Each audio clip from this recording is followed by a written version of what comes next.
On accepte la bénédiction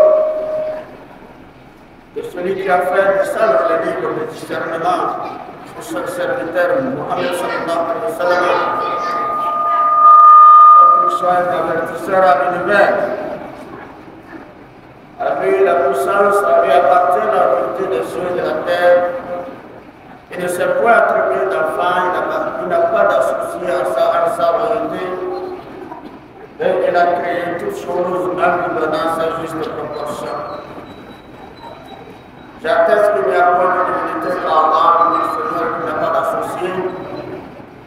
Et atteste que Mohammed est son serviteur et son messager. Il appelle le salut, la miséricorde, la bénédiction d'Allah sur sa famille. Et tous ceux qui le suivent et le suivront jusqu'au jour dernier. Chers fidèles, alhamdulillah, nous rendons grâce à Allah. Et tout Dieu nous a donné l'islam comme mode de vie. Pour nous arriver à l'islam, nous n'aurons pas été musulmans si Allah ne nous avait pas guidés. Nous devons, et aujourd'hui, ce qui a attiré notre attention de tous, est que la vie est éphémère. La vie est éphémère. Prenons donc conscience. La vie est éphémère, prenons donc conscience. Parce qu'on marche, nous vivons, on se voit, nous disparaissons. Il y a bon nombre de gens avec qui nous avons vécu, aujourd'hui nous ne sommes plus avec nous. Ça, c'est une déclaration de la vie elle-même pour nous prouver qu'elle est éphémère. Et qu'il n'y a pas une vie qu'il faut jouer avec. Ce n'est pas une vie qu'il faut prendre au sérieux et tout oublier de la nécessité. Raison pour laquelle Allah a voulu, de par sa miséricorde, nous instruire et nous faciliter la vision et la manière de vivre sur la terre. Parce qu'Allah a créé ce monde, il nous a peuplé, il nous a donné la religion, pour qu'enfin cette religion soit un moyen de rappel. Il nous rappelle d'abord notre Seigneur, qui nous instruit qu'il y a un Dieu qui nous a créés, et que ce Dieu tout miséricordieux a un droit sur nous. Et c'est un Dieu de grâce, de miséricorde. Pour nous instruire, pour nous informer aussi que l'être humain a une vie où il passe des étapes. Les étapes de la vie de l'être humain, la vie sur terre n'a pas la première étape. Au départ, l'homme a une étape de vie où il a demeuré avant de venir sur la terre.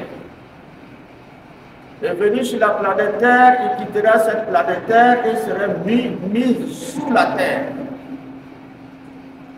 Et de cette terre où il vivra, il sera ressuscité et se retrouvera encore dans un autre monde qui est l'au-delà. C'est pourquoi Allah dit Minha khalaqnakum minha nu'idukum wa fiha nu'idukum wa minha nukhrijukum taratan ukhra. C'est d'elle la terre que nous avons créée et en elle nous allons vous mettre, vous serez enterrés et d'elle vous serez ressuscités. En elle nous avons créé la terre et c'est dans la terre qu'on va vous mettre après la mort. Et de votre vie sous la terre, vous serez ressuscité. Donc la première vie que l'homme a passée d'étape est le ventre de sa mère. Comme l'a dit le prophète Mohammed. Le ventre de la mère est la première étape de l'homme. Il a vécu quelques moments là-bas, il a fait des séjours de mois. Et de cette étape, Allah l'a amené sur la planète Terre pour vivre une période bien définie et bien déterminée. Et de cette vie sur Terre, il quittera aussi et vivra une autre étape de vie dans la tombe. Et de la tombe, Un jour, il se retrouvera dans l'au-delà. Donc, 3 parties de la vie de l'homme sont éphémères. Et 3 parties de la vie, une seule partie de la vie de l'homme est éternelle. La première partie, c'est le ventre de la mère où il n'a pas vécu longtemps. La deuxième étape est sur la terre où il ne vivra pas longtemps. Et la troisième étape est la tombe où il quittera là-bas aussi, il n'aura pas à vivre éternellement. Mais lorsqu'il sera à l'au-delà, il aura affaire à 2 maisons selon ses actes. Il aura affaire à 2 demeures selon ses actes, le paradis ou l'enfer. Et si c'est le paradis, alhamdulillah, qu'Allah nous inscrit parmi les habitants du paradis, c'est éternel. Là, il n'y a pas la mort. Il n'y a rien d'autre que la vie qui est éternelle. C'est dans l'enfer aussi qu'Allah nous préserve, selon ses œuvres, ses mauvaises œuvres. Alors, ce sera une vie éternelle. Alors, comment Allah doit nous laisser vivre sans être informé de toutes ces étapes de vie et de toutes les situations qu'il nous a réservées en ce qui concerne cette vie sur terre? C'est pourquoi il a envoyé le messager pour nous instruire, pour nous appeler. Parce que les êtres humains ne doivent pas, si Allah les aime, comme il nous aime, ne doivent pas nous laisser sans information. Et nous sommes tous bien informés que nous avons un ennemi commun, le Shaitan. Chaque être humain, mécréant, hypocrite, croyant, musulman, alors nous sommes tous conscients et informés et croyons que nous avons un ennemi éternel et un ennemi commun qui est le Shaitan. Et le Shaitan est dévoué par nous tous. Mais le même Shaitan est subi encore par les êtres humains. L'homme déteste Shaitan et encore il suit Shaitan, il obéit aux ordres de Shaitan. Parce que toute situation qui se produit, qui sont désagréables, blâmables, l'homme compris par dire c'est Shaitan qui l'a entraîné dedans, c'est Shaitan qui lui a entraîné dedans, c'est Shaitan qui les a entraînés dedans. Là on comprend que Shaitan n'est pas bon. Mais lorsque c'est bon, on dit c'est grâce à Dieu. Oh, vraiment Dieu est merveilleux. Ce qui veut dire que Dieu est bon. Donc l'homme dans sa conscience, qu'il soit croyant ou pas, il a cette information de par la raison. De distinguer le bien et le mal que Dieu lui a offert. Mais étant donné que la raison est insuffisante, il peut se retrouver dans une faiblesse, Allah lui a donné la raison pour encore avoir plus d'informations afin de prendre conscience sur la vie qui est éphémère. Et c'est dans ce cas qu'il dit au prophète sallallahu alayhi wa sallam d'inviter les gens d'abord à croire une seule chose, à comprendre que le but de leur création c'est une seule chose, le rappel de Dieu, reconnaître Dieu. Reconnaître Dieu, c'est l'ensemble de ce qu'on appelle la religion et ce que la religion nous recommande de faire. C'est pourquoi Allah dit Ud'u ila sabili rabbika bil hikma wal maw'izati al hasana wajadilhum billati hiya ahsan. Inna rabbaka huwa a'lamu biman dalla an sabilihi wa huwa a'lamu bil muhtadin. Allah dit au prophète sallallahu alayhi wa sallam, et tout comme les prophètes, il les a instruits également l'ordre d'appeler les gens. Il dit, invite les gens, appelle les gens, et par la sagesse, et avec une bonne exaltation, appelle les gens au sentier de ton Seigneur. Appelle les gens au sentier de ton Seigneur, et discute avec eux de la meilleure façon.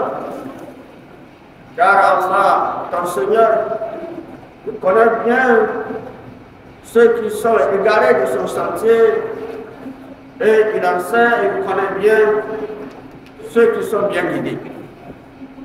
Donc appelle, mais ne force pas. La ikraha fi din, qad tabayyana ar-rushd min al-ghayy. Appelle au chantier de ton Seigneur. Allah lui a donné des instructions, et mais il a dit, il n'y a pas de contrainte, il n'y a pas d'obligé, il ne faut pas forcer quelqu'un. Le prophète sallallahu alayhi wa sallam a reçu ces instructions fermes d'Allah, tout comme ses frères prophètes. Et pourquoi? Parce que le bon chemin se distingue du mauvais. Le bon chemin se distingue du mauvais. Comme les croyants, comme les non-croyants, on connaît le bien, on connaît le mal. Et lorsqu'on dit l'islam dans son ensemble, tous ceux qui vivent l'islam reconnaissent le bien de l'islam.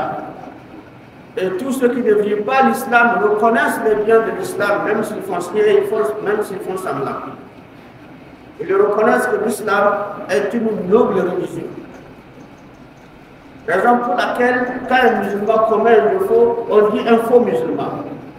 Oh, un faux musulman, parce qu'on se dit vraiment si tu es musulman, tu devais être bon. Mais si tu es mauvais, donc tu n'es pas un vrai musulman, donc tu es faux musulman.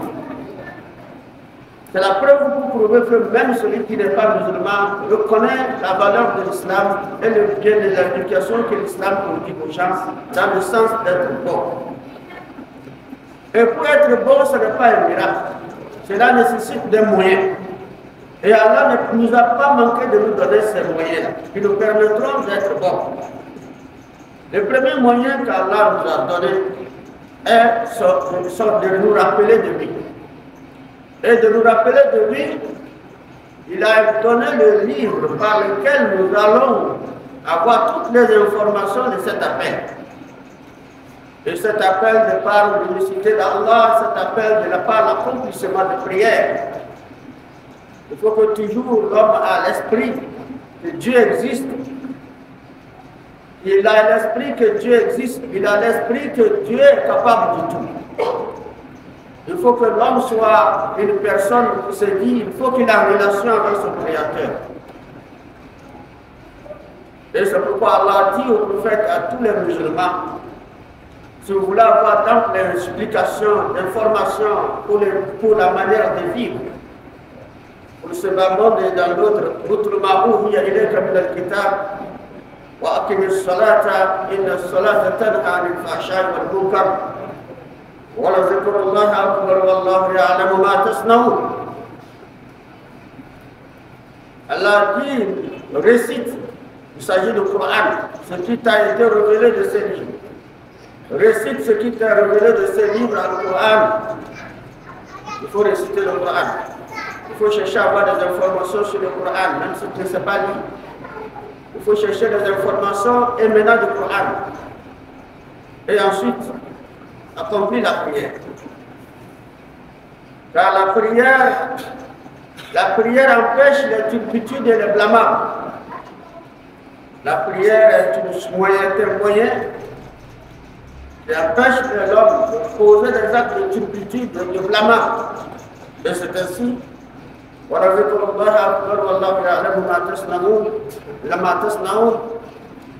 Allah dit, le rappel d'Allah est ce qui est le plus grand. Le rappel d'Allah est ce qu'il y a de plus grand. Alors quel moyen faut-il avoir pour renforcer son esprit que de réciter le Coran, de se rappeler de Dieu à travers le Coran, de se rappeler de Dieu à travers la prière. Donc quand l'homme en prière, en lecture du Coran, automatiquement il est en train de se rappeler de Dieu. Quand l'homme en prière, automatiquement il est en contact avec Dieu. Il cherche à avoir de bonnes relations avec Dieu. Il est coupé du monde et il est dans le domaine spirituel. Face à son Seigneur, c'est la meilleure manière de se rappeler de son Seigneur. C'est pourquoi Allah dit, il n'y a rien de plus grand pour vous que de se rappeler de votre Dieu. Rien de plus grand que vous, pour vous, que de vous rappeler de votre Seigneur. Alors toute personne dans sa vie terrestre, quelle que soit sa situation, quel que soit son rang social, qu'il soit riche, pauvre, savant ou autorité, alors s'il n'a pas la conscience de Dieu, alors la personne n'a rien de grand. La personne n'a absolument rien de grand. Il n'y a rien de grand, la personne vit comme une vie vide. Mais lorsqu'il a des rappels de Dieu, sans nul doute que la personne est entourée de sécurité et de bien-être, on ne peut pas estimer. Ensuite, le moyen qu'Allah nous a donné pour nous rappeler de lui et nous rappeler de lui, c'est la maladie. Et la maladie et la mort. Nul d'entre nous ne vit sans que la maladie, lorsque la maladie le touche, sans qu'il ne pense à la mort. Or, penser à la mort est synonyme à un rappel du Seigneur qui a créé cette mort-là. C'est un rappel direct à Dieu. Parce que toute personne qui vit une maladie, arrivé à une étape donnée, il commence par douter de la continuité de sa vie. Et il pense et craint que sa vie soit limitée par cette maladie. D'abord, c'est ça, ces pensées-là, cette peur, cette inquiétude qui nous motive, qui nous entraîne à courir de gauche à droite pour empêcher la mort. Parce que quand on est en bonne santé, on se dit qu'on ne va pas mourir. Là, on sait qu'on a encore espoir de vie. Pourtant, la mort a plusieurs portes. Elle peut nous ramasser en bonne santé. Mais c'est la grande porte pour la plupart. Lorsqu'elle nous touche, on a beaucoup d'inquiétudes. La mort, elle est unique. Elle peut nous ramasser par la maladie. Et il y a plusieurs phénomènes aussi liés à cette mort. Il n'y a pas seulement que la maladie. Il y a plusieurs phénomènes liés à cette maladie, à cette mort. Les accidents sont des phénomènes liés à cette mort. En quelque sorte, quand on est dans une situation qui peut nous entraîner l'accident, on pense directement à la mort. L'exemple des voyageurs, que ce soit à bord de voitures, de bateaux, d'avions, lorsqu'une personne se trouve à bord d'avion, ou de bateau, ou de voiture, sans nul doute qu'il pense d'abord à deux choses. Soit que le Tout-Puissant le sauve, pour qu'il n'y a pas d'accident, ou quasiment que s'il y a incident et qu'il perd sa vie. Donc il met ses fesses sur les sièges et avec beaucoup d'inquiétude. D'ailleurs, raison pour laquelle lorsque nous voulons voyager, nos proches prient beaucoup pour nous. Bon voyage, que Dieu vous protège, que Dieu vous facilite. Parce que si Dieu ne nous protège pas, nous sommes dans une machine qui circule avec nous.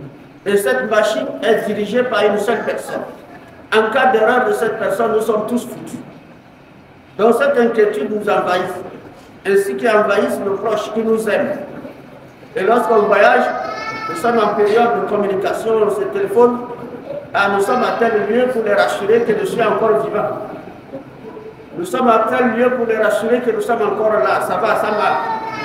Et aussi nous appellent pour savoir à quel niveau nous sommes, ça va, pour se rassurer qu'il n'y a rien de mal qui nous est arrivé. Là, on ne pense pas à la maladie. Dans ce contexte, on ne pense pas à l'argent, même si on allait pour chercher l'argent. On ne pense à rien que ça, jusqu'à la destination finale. Donc ça veut dire que ça aussi c'est lié à la mort.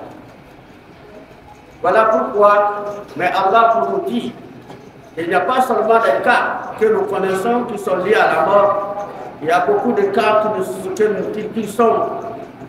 nous sont cachés. Et ces cas-là qui sont liés à la mort, qui nous sont cachés et qui nous surprennent.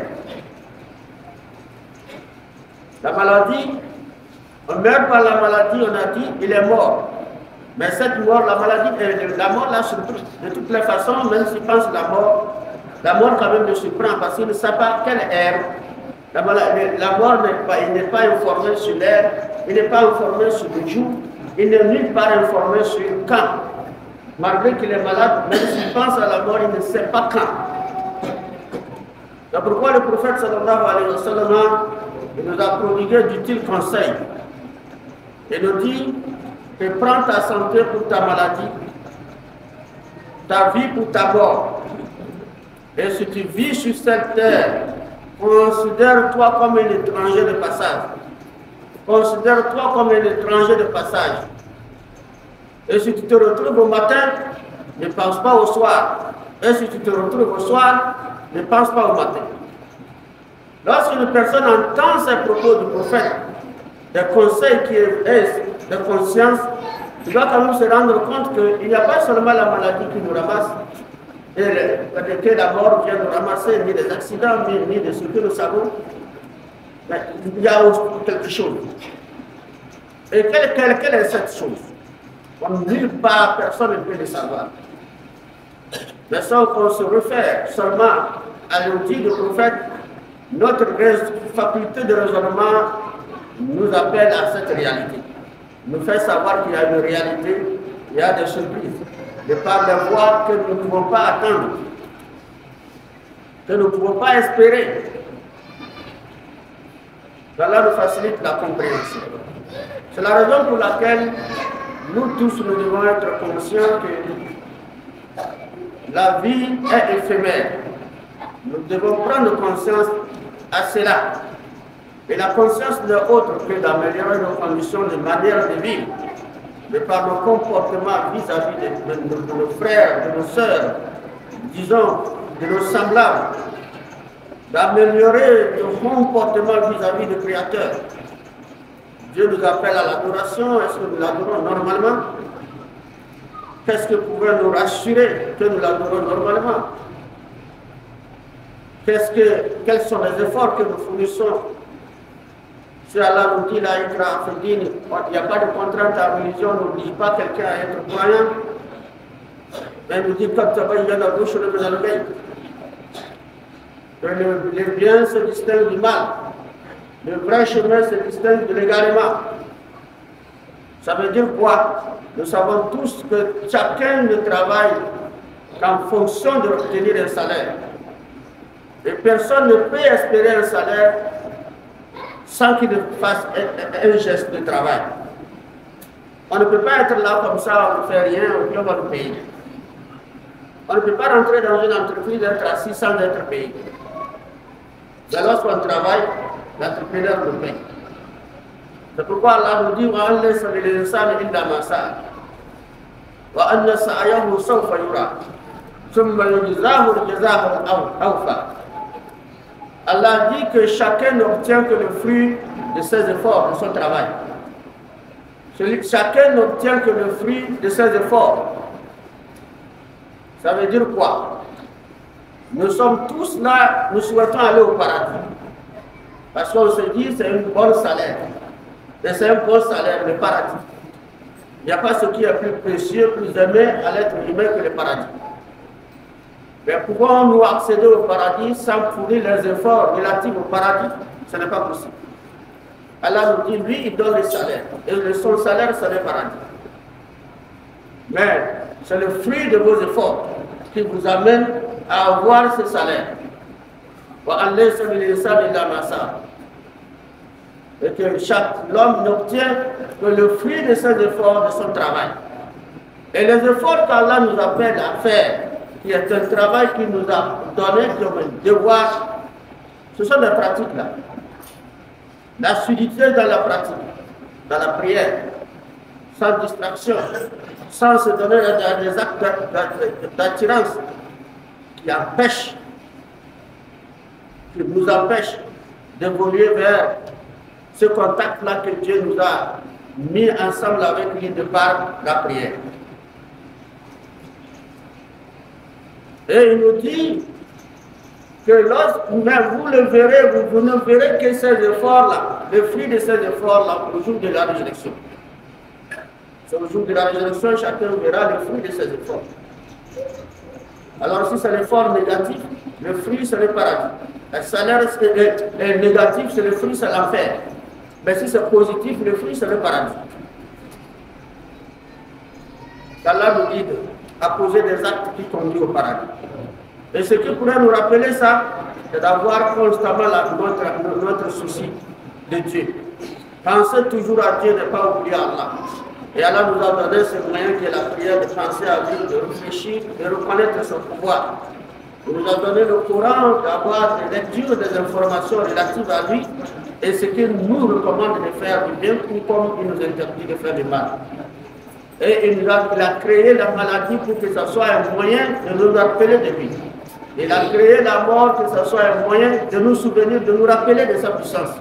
Parce que personne ne peut, n'a pas la capacité de créer un ange chargé de ôter la vie, surprendre l'homme et prendre sa vie, et surprendre toute sa famille, et le mettre dans une situation où on ne comprend plus qu'il n'est autre que sa fin. Personne n'a ce pouvoir que Allah. Alors si on dit un criminel a tué, vous voyez, celui qu'Allah n'a pas ôté l'âme, il peut avoir de graves blessés, quel que soit le niveau de blessure, il ne meurt pas. Mais si Allah a décidé que l'âme le quitte, même un seul gifle, même un seul coup de poing, Allah dit va lever l'âme. Et par là, c'est une voix que la personne parle. Donc c'est un phénomène qui n'est autre que le pouvoirier, le puissant, celui qui a créé ça. Juste pour qu'on se rappelle de lui. Et reconnaître que cette vie est une vie éphémère, que chacun de nous prenne conscience. Allah nous guide sur le droit chemin. Il fasse que nous soyons des musulmans sincères, pratiquants de sa religion. Les petits efforts que nous faisons, qu'Allah nous accorde le salaire. Les mauvaises actions que nous faisons, au lieu que nous pensons au salaire négatif, nous prions Allah qui nous pardonne. Le pardon d'Allah est aussi son salaire. Il faut convoiter aussi à demander, il faut toujours demander pardon à Dieu. C'est pourquoi le prophète sallallahu alayhi wa sallam nous dit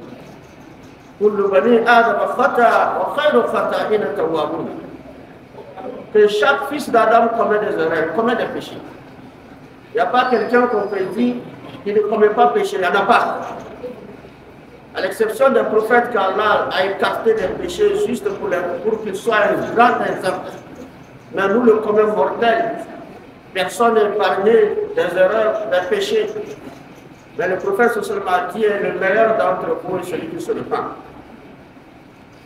Alors celui qui n'a pas fait le Coran, qui est musulman sincère, pratiquant, il ne connaît pas le Coran, mais il prie normalement comme il le fait, et chaque jour il est dans l'istighfar. Et pourtant l'imam qui a, ou bien prédicateur, ou celui qu'on peut appeler malam, qui a fait beaucoup le Coran, il connaît tout, il est toujours au devant de tout, il commence aussi pécher. Mais s'il ne se repent pas, il ne demande pas pardon à Dieu, et qu'il croit à ce qu'il fait, que comme c'est ça qui peut le sauver, il ne demande pas pardon à Allah de ses péchés. Allah dit, le prophète sallallahu alayhi wa sallam a dit, celui-là qui ne connaît rien du Coran, qui n'est rien de l'imam, qui n'est rien, il est meilleur que lui. C'est pourquoi il a dit, le meilleur d'entre vous est celui qui se repent. Mais dire qu'il n'y a pas pécheur, il n'y en a pas. Qu'Allah nous facilite la repentance. Allah fasse qu'à chaque fois que nous posons des actes ou des actes dans les soucis ou insouciants, que nous pensons toujours qu'au cours de la journée, au moins de parler quelque chose qui a fait mal. Même si je n'ai pas cru que ça a fait mal, considérons toujours nos paroles avec qui nous parlons de tous les temps que nous avons passé la journée comme étant, ça peut être blessant. Nos regards peuvent blesser. Toutes nos actions peuvent être blessantes. Et que l'homme aura de mal penser sur nous. Et Allah utilise ses mauvaises pensées et son découragement alors pour infliger le péché. Voilà pourquoi il faut se repentir. اهدنا الصراط المستقيم وصراط الذين انعمت عليهم غير المغضوب عليهم ولا الضالين امين. اقول قولي هذا استغفر الله لي ولكم ولسائر المسلمين من كل ذنب واستغفروه انه هو الغفور الرحيم.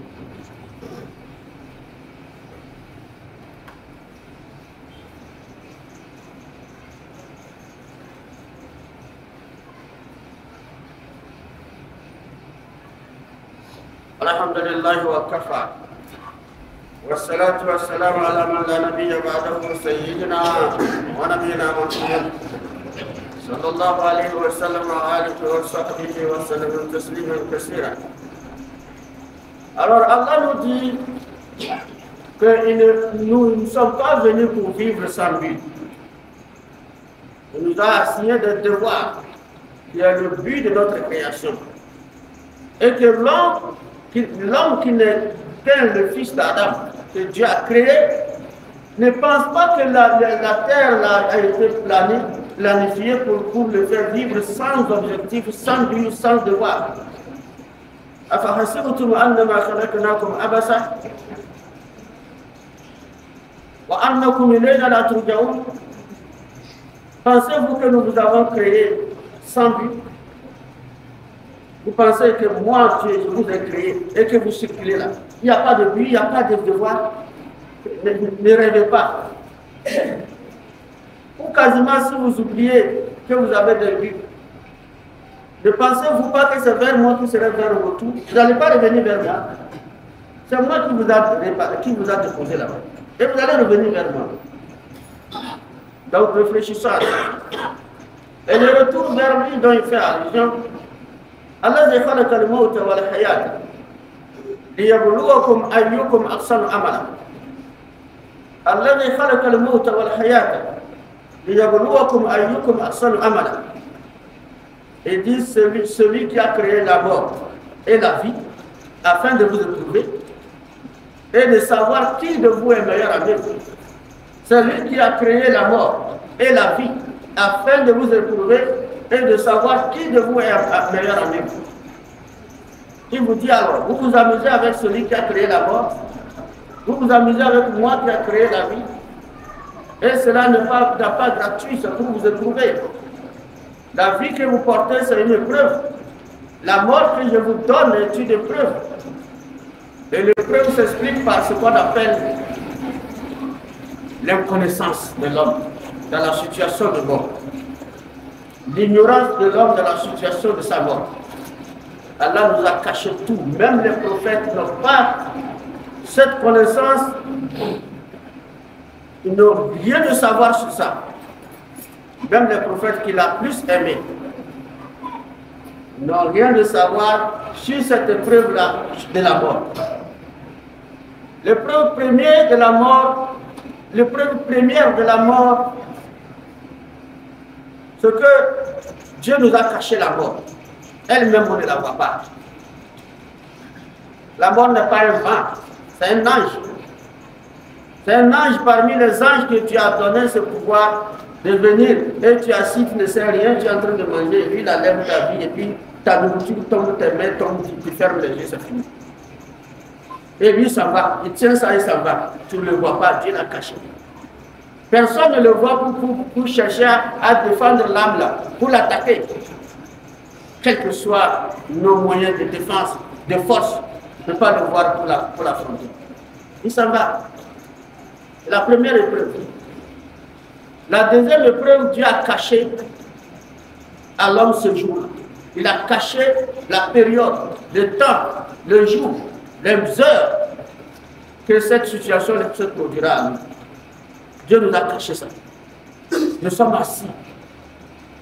Qui sommes-nous? Quel sera notre cas le soir? Avons-nous la certitude que la nuit tombera pour nous tous? Que personne ne quittera?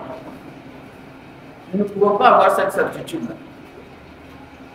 C'est pourquoi le prophète a dit, vis cette terre et considère cette terre comme tu es étranger de départ. Si tu te retrouves le matin, ne pense pas au soir. Si tu te retrouves le soir, ne pense pas au matin. Ça veut dire que nous avons connu le temps du matin. Nous avons passé un temps du matin. Nous sommes dans l'après-midi. Mais ne pensons pas que nous allons finir le soir. C'est ça la prise de conscience. Lorsqu'on prend cette conscience-là, à chaque fois que nous plaçons le mot, nous allons essayer de calculer le mot. À chaque fois que nous voulons poser des actes, nous allons craindre Dieu et nous allons craindre les conséquences. Parce que la mort est surprenante.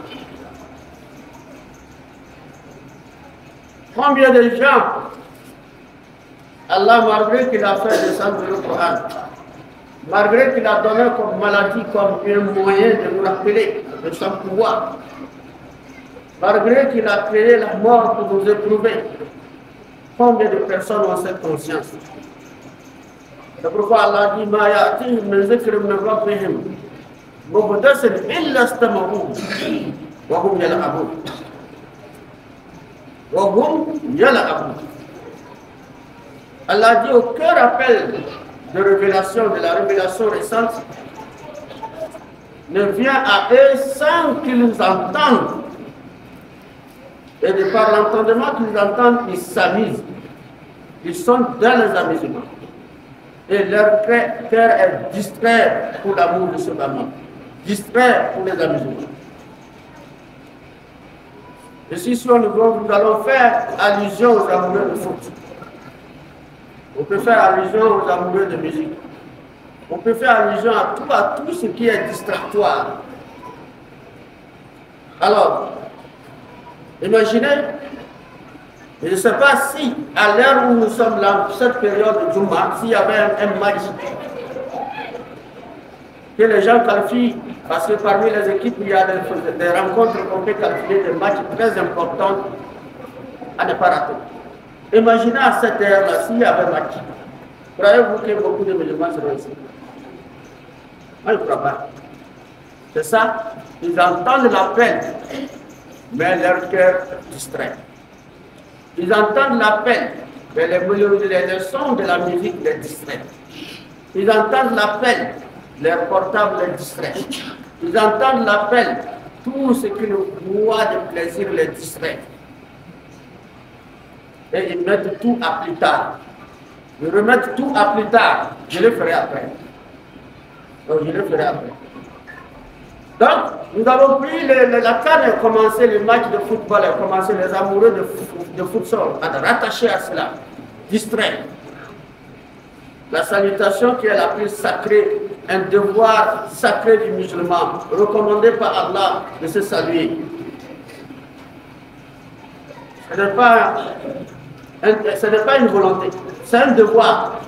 Saluez-vous. C'est un devoir, c'est coranique.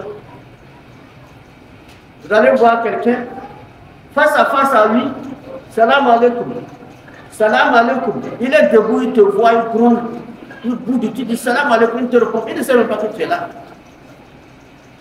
Si tu n'as pas de chance, il va te pousser. Parce qu'on a gagné son équipe. Parce qu'on a gagné son équipe. Ou quasiment vous allez trouver en train de parler, il est content, et tu dis salam alaikum, salam alaikum, salam alaikum, il ne te répond pas. Parce que son équipe a gagné. C'est ça la distraction. Ils entendent ce qui est meilleur, mais ils s'amusent et leur cœur est distrait. Qu'Allah nous préserve contre cette distraction très grave. Alors s'il arrivait qu'il est l'heure de Zuhr et l'heure de Asr, on veut jouer un match et remettre la prière de Asr à plus tard. On va prier après ce match, on va aller prier. Si c'est l'heure de Maghrib, c'est après le match on va prier. Si c'est Isha, après le match on va prier. Après le match, là, la vie qui est l'âme qui est là, qui t'a dit qu'après le match, qui sera encore là? Qui t'a dit qu'après le match, l'âme que Dieu t'a mis et t'a caché, l'heure que cette âme va sortir là, qui t'a dit que l'âme là sera encore présente pour que tu puisses prier? Alors là, ils ont des motifs de mauvais de sens et surtout de mauvaises, motivés par de mauvais calculs. S'il arrivait qu'à l'heure de Juma, si on prend le cas de Juma, qui n'est qu'une prière de semaine, s'il y avait un match à cette heure, les gens ne viendront pas. Ils diront quoi? Pour s'encourager, ils diront qu'on a beaucoup prié les Juma. Pour le moment, est-ce que ça, là, ça fait quelque chose? On a beaucoup prié les Juma. Ce n'est pas un seul Juma, c'est Dieu pardonné et miséricordieux. On a encore beaucoup de Juma. Qui t'a dit que tu as encore beaucoup de Juma? Qui t'a dit que Dieu est pardonneur et miséricordieux dans la négligence de son adoration? Allah est pardonneur et miséricordieux lorsqu'on a une situation d'exception, de contrainte. Il y a une contrainte qui m'est arrivée, je n'ai pas pu prier à l'air. Là, Allah est miséricordieux, il pardonne. Tu te pries, quand tu vas rembourser, Allah prend, parce que tu as été contraint pour une situation. Mais tu es debout, tu regardes le ballon. On dit, il y a le soleil, tu es là, tu fais comme ça, tu fais comme ça, tu fais comme ça. On va prier, finir, tu es debout. Après, tu vas dire, oh, Dieu pardonne. Dieu ne pardonne pas ça. Wallah, Dieu ne pardonne pas ça. Il faut qu'on soit clair. Donc, Dieu a sa miséricorde et son pardon a une mesure. La mesure dans le sens de contrainte Et aussi son châtiment, ça va lorsqu'il y a une comment dirais-je, négligence. C'est un manque de respect d'Allah. Il ne peut pas pardonner celui qu'on ne manque de respect. Ne pas quitter manquer de respect à ton père et compter sur son pardon, à moins que tu nous demandes pardon. Qu'Allah nous facilite la compréhension. Allah nous guide sur le droit chemin. ربنا لا تزغ قلوبنا بعد إذ هديتنا وهب لنا من لدنك رحمة إنك أنت الوهاب. اللهم ارزقنا فقها في الدين وزيادة في العلم وكفاية في الرزق وصحة في البدن وتوبة قبل الموت وراحة عند الموت ومغفرة بعد الموت والنجاة من النار. ربنا إننا آمنا فاغفر لنا ذنوبنا وقنا عذاب النار. ربنا فاغفر لنا ذنوبنا وكفر عنا سيئاتنا وتوفنا مع الأبرار. ربنا آتنا في الدنيا حسنة وفي الآخرة حسنة وقنا عذاب النار. اللهم احسن عاقبتنا في الأمور كلها وأجرنا من خزي الدنيا وعذاب الآخرة. توفنا مسلما وألحقنا بالصالحين. سبحان ربك رب العزة عما يصفون والسلام على المرسلين والحمد لله رب العالمين.